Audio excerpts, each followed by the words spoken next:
بسم الله الرحمن الرحيم. الحمد لله رب العالمين، والصلاة والسلام على رسوله الأمين محمد وآله وصحبه أجمعين. أما بعد، leo ikiwa ni tarehe 19 mwezi wa Ramadhani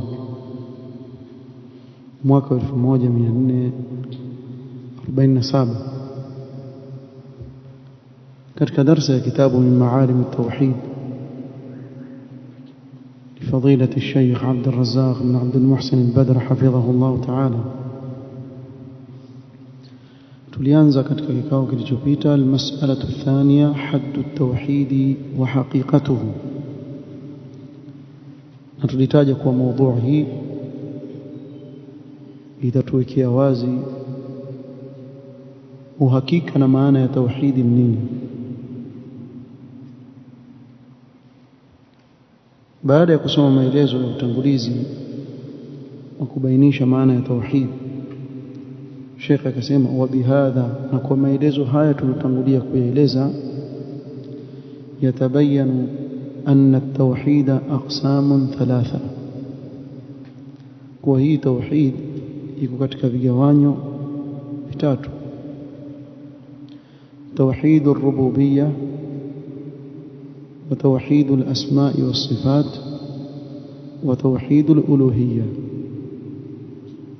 كنا توحيد الربوبية يوليزي نوتندكازي والله سبحانه وتعالى، نتوحيد الأسماء والصفات kumpokesha Allah katika majina na sifa zake, wa tauhidul uluhiyya, nao ni kumpokesha Allah katika ibada. Leo insha Allah taala nataka nizungumzie hii tauhidur rububiyya pekee yake, na kuwa hili jambo walikuwa wakilitakidi hata kufaru Quraish, na halikuwa ni sababu ya kuingiza katika Uislamu. قال أما توحيد الربوبية وهو توحيد الله بأفعاله، kumpokesha Allah kwa vitendo vyake, مثل الخلق والإحياء والإماتة وغير ذلك. kwa hakuna anayefanya yote haya, mwenye kuhuisha, mwenye kufisha, kutoa riziki, hakuna anayefanya yote haya na mengineo isipokuwa yeye pekee yake Allah subhanahu wa ta'ala, hana mshirika naye katika hilo. قال فهو إفراد الله سبحانه وتعالى بالاعتقاد أنه وحده الخالق الرازق المالك المنعم المتصرف الذي لا شريك له في شيء من ذلك. نتوحيد الربوبية ni kumpokesha Allah subhanahu wa ta'ala kwa kuitakidi kuwa Allah subhanahu wa ta'ala peke yake ndiye muumba, na yeye peke yake ndiye anayetoa riziki, na yeye peke yake ndiye mmiliki wa kila kitu, mwenye kuwaneemesha waja wake, anayeupeleka huu ulimwengu anavyotaka yeye Allah subhanahu wa ta'ala, ambaye hana mshirika na yeye katika chochote miongoni mwa hivyo tulivyovitaja na vinginevyo katika utendaji kazi wake, hana mshirika na yeye. Kwa hapa hakugawiwa Allah kawekwa kipande, bado ni yule yule Allah subhanahu wa ta'ala mmoja, maana hana mshirika na yeye katika vile vitendo anavyovifanya: kuumba, kuhuisha, kufisha, kutoa riziki, kupeleka ulimwengu na mengineo, hana mshirika na yeye katika hilo. قال تعالى: قل من رب السماوات والأرض قل الله، sema ni nani mola mlezi wa mbingu na ardhi. Kisha akaambiwa sema uwajibu ni Allah subhanahu wa ta'ala, wala hakuna yeyote katika huu ulimwengu aliyetoka akasema yeye ndiye aliyeumba mbingu na ardhi. Allah subhanahu wa ta'ala peke yake. Hakuna aliyedai kuwa yeye anaumba mbingu na ardhi. Na ukitoka wewe leo ukasema kuwa umeumba mbingu na ardhi, utachekwa, utakuwa kituko. Ikiwa uko hapa kwetu Mombasa, tutakufunga kamba, tukupeleke Portrees ukamalize vidonge vyako, sababu akili yako itakuwa mzima. Na ndio maana madai aliyodai Firaun yalikuwa ni madai ya vichekesho. Ana rabbukumul a'la. Angeulizwa tu nani anamuumba babako kabla wewe hujazaliwa, babako nani kamuumba? Sasa madai ya watu ambao hawajafikiria kile wanachokisema. Hakuna aliyedai kuwa yeye ndiye muumba wa mbingu na ardhi isipokuwa Allah subhanahu wa ta'ala peke yake. Na hii ni ushahidi kuwa yeye peke yake ndiye muumba. Hakuna mwingine alikuja kadai kuwa na mimi pia ninaumba mbingu na ardhi. Na Allah akatoa challenge, qul ara'aytum ma tad'un min duni Allah, au qul ara'aytum shurakaakum alladhina tad'un min duni Allah aruni madha khalaqu, aruni madha khalaqu bis samawati wal ardh. Hebu nionyesheni huku mbinguni na ardhini wanaumba nini, kitu gani wanaumba? Hakuna yote aliyesema mimi najua wanaumba kitu fulani. Hakuna aliyesema hivyo, wala hakuna yote anayethibitisha jambo kama hilo. Aliyesema ameumba mbingu na ardhi ni mmoja pekee, ambaye ni Allah subhanahu wa ta'ala, na hakuna yote alikuja akadai kinyume na hivyo. وقال تعالى تزيلeza hizi aya, قل لمن الأرض ومن فيها إن كنتم تعلمون. أي قل أيها الرسول لهؤلاء الكفار، waambie ewe mtume wangu ukiwaelekezea maneno haya haulai al-kuffar al-munkirin lilba'th, wale makafiri wanaokanusha kuwa iko siku watafufuliwa na kulipwa kwa matendo yao, waulize hili swali, liman al-ardu wa man fiha in kuntum ta'lamun. Liman hadhihi al-ardh, hii ardhi tunayoiona hapa ya nani? Hii dunia aliumba nani? Wa man 'alayha, na vilivyomo juu yake, wanadamu, wanyama, mimea na vinginevyo. In kuntum ta'lamun, ay in kana lakum ilmun, ikiwa mna ilmu hebu tuambie ni vya nani vyote hivi. Allah asema jawabu lao watakumia hivi, sayaquluna lillah, wao watakujibu na kuambia hivi vyote ni vya nani? Vya Allah subhanahu wa ta'ala. Sayaquluna al-ardu wa man 'alayha lillah, ardhi na vilivyomo juu yake vyote ni vya nani? Vya Allah subhanahu wa ta'ala.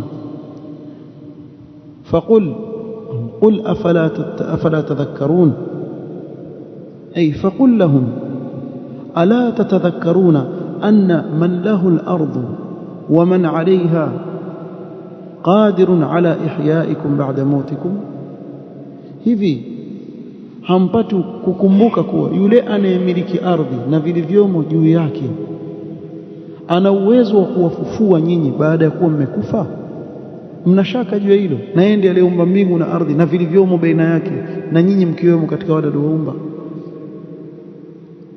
Kadhalika yule anayemiliki hii ardhi na vilivyomo juu yake, je, hastahiki basi awe yeye peke yake ndiye wa kuabudiwa, wengine mkawaacha mkaelekeze ibada zenu kwake yeye peke yake? قل من رب السماوات السبع ورب العرش العظيم.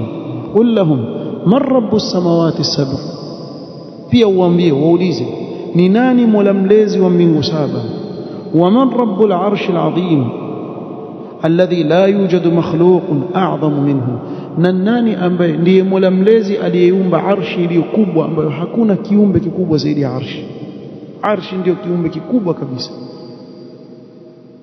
Jawabu lao watasema, Allah asema sayaquluna lillah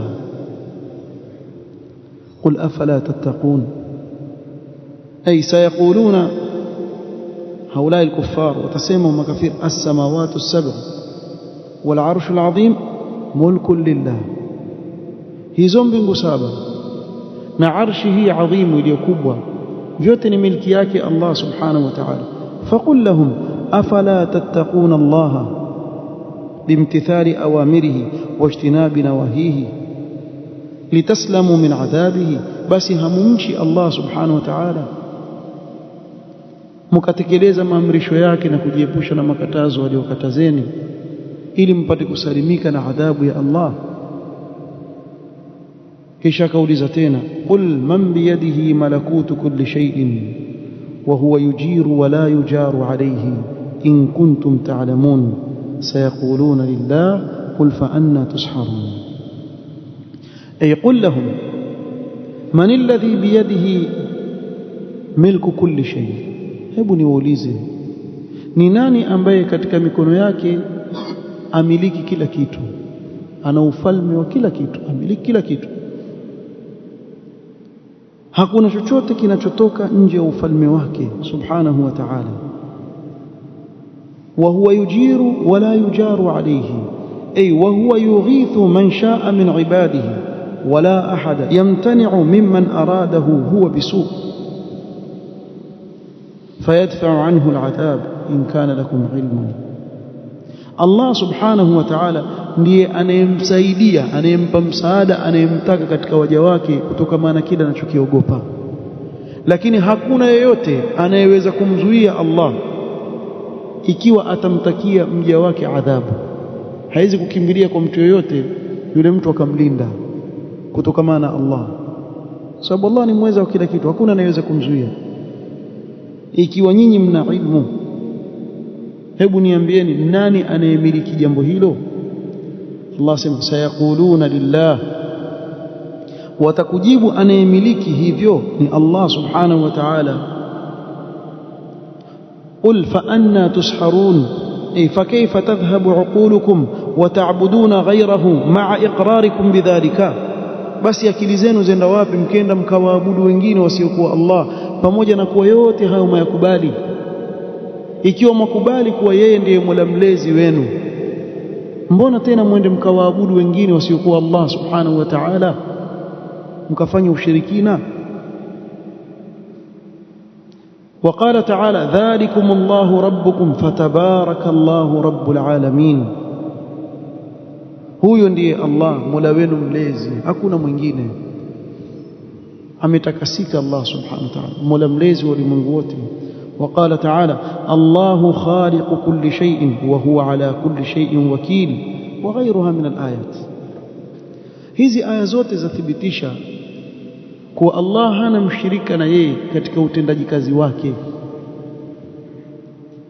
Na aina hii ya tauhid, narudia tena kusema kuwa Makuraish jambo hili hawakulipinga kama tulivyosoma katika hizi aya. Yule anayesema kuwa Mtume salam ametumwa kwa watu hawaamini kuna Mungu, na watu sema kuwa wale Makuraish walikuwa hawaamini Allah yupo, muongo. Kwa nini? Hata sisi tukisoma katika sira tusoma kuwa Makuraish walikuwa wakifanya hija na shirki zao. Ile hija walikuwa wamfanyia nani?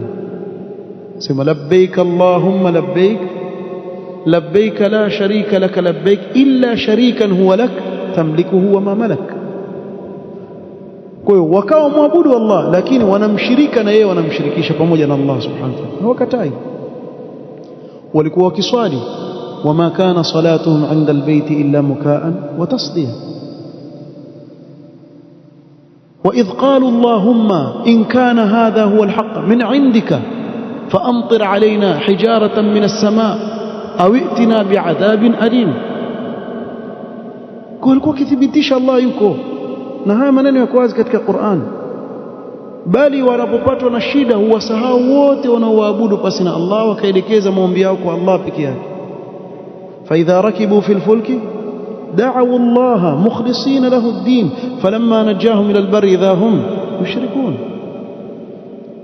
kwa sio kuwa Makuraish walikuwa hawajui kama Allah yupo, la, wajua Allah yupo, lakini wao wakimshirikisha katika ibada, wakiwapelekea wasiokuwa Allah subhanahu wa ta'ala ibada. Na hili ni jambo ambalo wamelizungumza wanavyuoni huko nyuma, na wala sio wa kwanza. Al-Imam al-Mujaddid rahimahullah ta'ala Muhammad bin Abdul Wahhab au kabla yake Sheikh al-Islam Ibn Taymiyyah rahimahullah ta'ala kuwa ndio wa kwanza kusema maneno kama haya, si wa kwanza. wako wanavyuoni wengi sana huko nyuma. La sivyo, hebu muulize yeyote anayekataa hilo akutafsirie hii aya, wama yu'minu aktharuhum billahi illa wahum mushrikun. Hii aya utaifasiri vipi? Allah subhanahu wa ta'ala asema wama yu'minu aktharuhum billahi, na wengi wao hawamwamini Allah subhanahu wa ta'ala, isipokuwa katika kumwamini Allah ndani yake wafanya nini? Shirki. Wamshirikisha katika nini? maana hii aya ma yu'minu aktharuhum billah biannahu al-khaliqu ar-raziqu al-mudabbir illa wa hum mushrikuna ma'ahu fil ibadati awthanan la tamliku shay'a. Na hili liko wazi kabisa kuwa hawamwamini wengi Allah subhanahu wa ta'ala kwa yeye ndiye muumba, ndiye mwenye kutoa riziki, ndiye mwenye kupeleka mambo katika ulimwengu, isipokuwa utawapata ni wenye kumshirikisha. Pamoja na kuwa muamini katika hilo, wamshirikisha katika ibada, wakaabudu masanamu pasi na Allah subhanahu wa ta'ala ambayo hayamiliki chochote. Wa asnaman la tanfa' wala tadhur wala tu'ti wala tamna' bal la tamliku min dhalika shay'an li nafsiha fadlan an an tamlikahu li ghayriha. Kwa hivyo hawa walikuwa wakiamini kuwa Allah yupo, Allah ndiye mwenye kutoa riziki, lakini wakawa waomba, wapeleka ibada ya dua kwa wasiokuwa Allah subhanahu wa ta'ala. Arawa Ibn Jarir al-Tabari rahimahullah ta'ala an Ibn Abbas ترجمان القرآن رضي الله عنهما قال: ابن عباس أسمى هو سي محمد عبد الوهاب ابن عباس أسمى منين من إيمانهم كتك إيمانياه هاو كفار قريش إذا قيل لهم من خلق السماء ومن خلق الأرض ومن خلق الجبال قالوا الله وهم مشركون. كيف زوري Ibn Abbas asema katika imani yao hawa wakiambiwa ni nani aliyeumba mbingu, ni nani aliyeumba ardhi, ni nani aliyeumba majabali, wasema ni Allah, na hali ya kuwa hapo hapo ndani wafanya nini? Wamshirikisha Allah subhanahu. Sasa wamshirikisha katika nini wakati wao hawasemi kuwa kuna mwingine anayeumba pasi na Allah, kuna mwingine aliyemiliki mbingu na ardhi pasi na Allah? Hawasemi hivyo. Sasa wamshirikisha katika nini? Ndio pale kwenye ibada, ndio ile tauhid al-ibada, pale ndio wanapofanya shirki. Kadhalika Ikrima rahimahullah ta'ala sema tas'aluhum man khalaqahum wa man khalaqa as-samawati wal ard fayaquluna Allah fadhalika imanuhum billah. Utawauliza ni nani aliyewaumba, man khalaqahum wa man khalaqa as-samawati wal ard fayaquluna Allah, nani aliyeumba mbingu na ardhi, nani aliyewaumba? Sema Allah. Qala fadhalika imanuhum billah, huko ndiko kumwamini kwao Allah kwenye rububia. Wa hum ya'buduna ghayrahu, lakini kwenye ibada wapeleka baadhi ya ibada kwa asiyekuwa Allah. Mmepona vizuri maneno ya wazi ya salaf. Na Mujahid rahimahullah ta'ala يقول إيمانهم قولهم الله خالقنا ويرزقنا ويميتنا فهذا إيمان مع شرك عبادتهم غيره. هنا أسمع katika imani yao wasema kuwa Allah ndiye muumba wetu, anayetupa riziki, anayetufisha. Hii ni imani, lakini pamoja na shirki katika ibada, wa muabudu mwingine asiyekuwa Allah subhanahu wa ta'ala. ابن زيد رحمه الله تعالى سيما ليس أحد يعبد مع الله غيره إلا وهو مؤمن بالله. hakuna yeyote anayeabudu pamoja na Allah mwingine isipokuwa yumwamini Allah. Sasa makhurafi fanya istihza, ajabu bwana, mawahabi bwana wasema pia makoresho wana tauhid bwana, tauhid waita tauhid rububia. sisi tunasema hivyo, ni Allah ndiye anazungumza hivyo, na hawa wanaovioni katika salaf, katika tabi'in wasema maneno kama haya, bali masahaba Ibn Abbas radhiyallahu anhu wasema maneno haya. Sisi tunasema hivyo. lakini nyinyi mshayaona haya maneno. Shida ni kwa mfano muulize khurafi yoyote maskini ami, wale awam maskini wapotezwa, muulize ushawahi kumsikia shekhi wako hata siku moja kwenye hadhara akisherehesha hadithi man amila amalan laysa alayhi amruna fahuwa raddun, au katika sahihain man ahdatha fi amrina hadha ma laysa minhu fahuwa raddun? Ushasikia hata siku moja amekaa yule shekhi aeleza hii hadithi na faida zake? Hutaona akiwaeleza. Kwa nini? Kwa sababu hii hadithi moja kwa moja yapinga yale mambo wanayoyafanya, ila katika upande mmoja tu. Ikiwa wataka kumrudi mtume, kumfanyia raddi mtume Muhammad sallallahu alaihi wasallam, kivipi? Watutolea hadithi hapa, man amila amala, alisema maneno nani? Si ni mtume? Sasa ukisema hii hadithi, yani wewe wataka kumrudi mtume Muhammad sallallahu alaihi wasallam. Utasikia mawahabi jambo lao kubwa, ndio mmoja yule nafikiri ni Albidhi yule asema aya yao kubwa, kakosea sema aya yao kubwa inaitwa man amila amala laysa alayhi amruna fahuwa raddun. Kisha kaona mmetia blanda, akaiza hii ni hadithi, lakini wao hawajui hata kama ni hadithi ni aya. Ni wewe, sisi tunajua aya nini hadithi nini. Tunajua sana.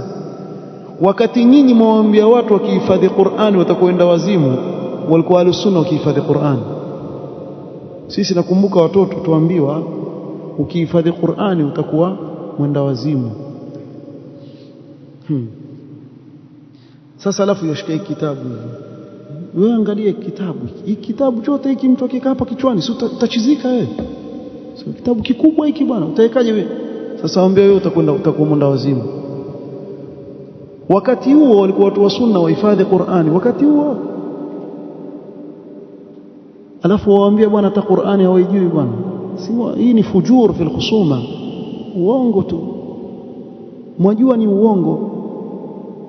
Na nyinyi wenyewe makubali kwa mmekuja kuerevushwa kuhifadhi Qur'an, na hao mnaoita mawahabi hao ndio wamekuja kuerevusha nyinyi kuhifadhi Qur'an na vitu vinginevyo, kisha wamfanyia istihza kama hizo. Lakini angalia wanapohitaji hii hadithi, man ahdatha fi amrina hadha ma laysa minhu fahuwa raddun, man amila amalan, waitaja katika hali ya kujidefend, yani hawahitaji katika hali ya kuwa wawaelimisha umma waielewe ile hadithi ili waifuate. Itatajwa katika mahali pa kuirudi bila wao kujua wamfanyia raddi nani. Mtume Muhammad sallallahu alaihi wasallam alisema maneno, fa inna kulla muhdathatin bid'ah wa kulla bid'atin dalalah. Mtume sallallahu alaihi wasallam, fa inna kulla bid'atin dalalah, kila bid'a ni upotofu. Masema ziko bid'a nzuri, na ukimsikia wahabi wote akwambia kula bid'atin dhalala, tuamwambia si wahabi alisema hayo, ni mtume alayhi salatu wasalam ndiye amesema maneno hayo, si. Waweza kumwona mtu amwambia Allah subhanahu wa ta'ala ala al-arsh istawa, alisema maneno nani? Allah jalla fi ula katika kitabu chake, thumma istawa ala al-arsh ar-rahmanu ala al-arsh istawa. Kuna kitabu cha moja katika mutakallimin aandika kupinga hii aqida ya uluwillah subhanahu wa ta'ala, kisha yuandika sema fa in qala qailun arrahmanu ala arshi istawa faqul lahu, mtu akikwambia arrahmanu ala arshi istawa, mimi nitakaniuliza aliyesema arrahmanu ala arshi istawa nani? Sasa yeye wamrudi nani? Kwa ujinga wake haoni kwa yeye wamfanyia raddi rabbil izzati subhanahu wa ta'ala. Fa in qala qailun arrahmanu ala arshi, man alqail huna? Allah subhanahu wa ta'ala yasema, si mimi wala si wewe. Kwa hawa salaf wasema hivyo, laysa ahadun ya'budu ma'a Allahi ghayrahu illa wa huwa mu'minun billah, hakuna yeyote anayeabudu pamoja na Allah mwingine isipokuwa yumwamini Allah, wa ya'rifu anna Allah rabbuhu wa anna Allah khaliquhu wa raziquhu wa huwa yushriku bihi, yajua kuwa Allah ndiye muumba wake, ndiye mola wake mlezi, ndiye anayempa riziki na yumshirikisha.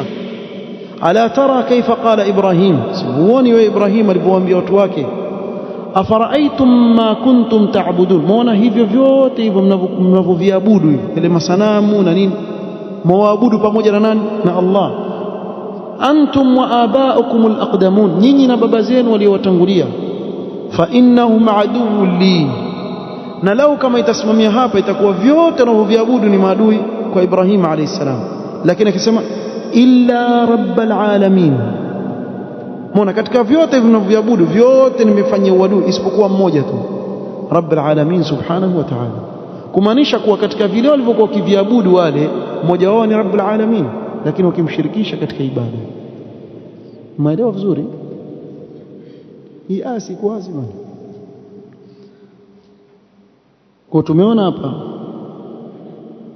iko wazi. Ibn Zaid endelea kusema qad arafa Ibrahim alikuwa shajua annahum ya'buduna Rabbul Alamin ma'a ma ya'budun, kuwa hawa mabwana wamwabudu kweli Mola mlezi Allah subhanahu wa ta'ala, lakini pamoja na hivyo vingine wanavyomshirikisha navyo. Qala falaysa ahadun yushriku illa wa huwa mu'minun bihi, hakuna yeyote anayemshiriki. Ndio maana ikaitwa shirki. Maana shirki nini? Kushirikisha. Maana yake yuko huyu na huyu, vitu viwili. Ala tara kaifa kanat alarabu tulabbi, kisha akasema wewe huoni waarabu walikuwa wakileta talbia katika ibada zao haji na umra, kusema nini? Taqulu labbaika la sharika lak illa sharikan huwa lak tamlikuhu wa ma malak. Almushrikuna kanu yaquluna hadha, washirikina walikuwa wakisema haya katika talbia, wasema illa sharikan huwa lak, isipokuwa mshirika ambaye huyo mshirika pia ni wako. Tamlikuhu ma malak, wamiliki na kile anachomiliki. Kwa hiyo wao wamwabudu Allah subhanahu wa ta'ala na waabudu vinginevyo pasi na Allah subhanahu wa ta'ala. Kwa hapa nafikiri hili jambo liko wazi kabisa kuwa tauhid ar-rububiyya walikuwa wakiitakidi kufaru Quraish, na haikuwasaidia hiyo kuingia katika Uislamu, kwa sababu walikuwa wakimshirikisha Allah katika ibada zao. Na ndiyo maana Mtume Muhammad sallallahu alaihi wasallam akawapiga vita. Hakuwapiga vita kwa kusema Allah ndiye muumba, la, wao wakubali. Hakuwapiga vita kwa sababu wasema kuwa sisi tuamini kuna muumba mwingine pasi na Allah, la. Aliwapiga vita kwa sababu kuna ibada wameichukua wakampelekea siku Allah subhanahu wa ta'ala. Tizama aya suratul Baqara, fala taj'alu lillahi andadan wa antum ta'lamun. Ta'lamuna madha? Msimjalie Allah washirika hali ya kuwa nyinyi mnajua. Mnajua nini? Ibn Abbas asema, qala Ibn Abbas radiyallahu anhuma, sijanukuu hapa kwa Muhammad Abdul Wahhab wala Ibn Taymiyyah, haya maneno yote ninayoyanukuu ni ya salaf huko nyuma. Sababu wengi katika watu maskini wamefungwa macho na kuhadaiwa na hao walinganizi wao wa kikhurafi kwa kutajiwa kana kwamba haya mambo amekuja nayo Muhammad bin Abdul Wahhab kayatunga. Na ndio maana utawapata watu wamebeba chuki sana, chuki kweli kweli dhidi ya Imam al-Mujaddid rahimahullah. Na chuki hiyo waliibeba bali vitabu vyake vimeenea, watu wasoma, wafaidika kila mahali. Na hiyo chuki inaonekana, mimi sijui kama kuna mtu amefanywa propaganda ulimwenguni kama Ibn Abdul Wahhab. Huyu jamaa amefanywa propaganda. Kama mtu yuanguka kwa kusemwa, angeanguka yeye. Lakini kila anavyosema kisha mtu ajui kwani yasema nini huyu bwana, hebu nisome vitabu vyake. Chukua kitabu tauhid, soma, uangalie kama ametoa maneno kwenye kichwa chake. Kila anachokizungumza ni qala Allahu qala rasuluhu. Mwisho ikabiri sasa kuja hivi ukimsikia mtu ukimwambia kitu qala Allahu qala rasuluhu, kimbia huyo wahabi. Sasa akimbie qala Allahu qala rasuluhu, afuate nini kingine? Ndio dini hiyo. Dini si mimi na wewe kukaa tukatunga mambo kwenye vichwa vyetu. Ibn Abbas akifasiri aya fala taj'alu lillahi andadan wa antum ta'lamun, akifasiri aya sema hivi ay la tushriku billahi ghayrahu min al-andadi allati la tanfa'u wa la tadhurru, msimshirikishe Allah subhanahu wa ta'ala na yeyote mwingine katika hii miungu inayoabudiwa pasi na Allah ya kiongo hii ambayo hainufaishi wala haidhuru. Waweza kumwona mtu aomba maiti kwenye kaburi, wamwambia kitendo unachokifanya ni shirki. Wewe omba maiti, sasa mimi sijasema yuanufaisha wala yuadhuru, mimi sijasema yeye ananiumba wala sijasema yeye ndio atoa riziki. Hivyo hivyo ndio kina Abu Jahal walikuwa wakisema. Wao pia wasema ma na'buduhum illa liyuqarribuna ila Allah zulfa, sisi tuenda kuwaomba wale ili watujiongeze karibu na Allah, kwa tuomba kupitia kwao. Haulai shufa'auna inda Allah.